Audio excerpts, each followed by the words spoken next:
কলিযুগের পাঁচটি এমন সত্য যা শ্রীকৃষ্ণ আগেই বলেছিলেন।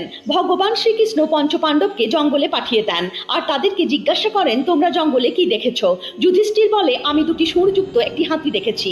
তখন শ্রীকৃষ্ণ বলেন, কলিযুগে এমন মানুষই রাজত্ব করবে যারা দুদিক থেকে শোষণ করবে, মুখে বলবে এক আর কাজে করবে আরেক।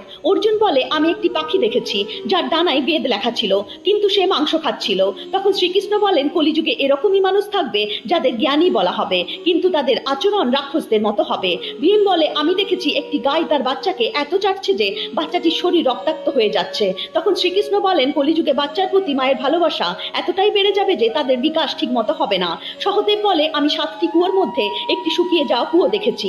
যা শুনে শ্রীকৃষ্ণ বলেন, কলিযুগে লোকেরা ফালতু জিনিসের উপরে টাকা খরচা করবে, কিন্তু তারা দেখবে না যে তার পাশেই কত মানুষ অভুক্ত রয়েছে।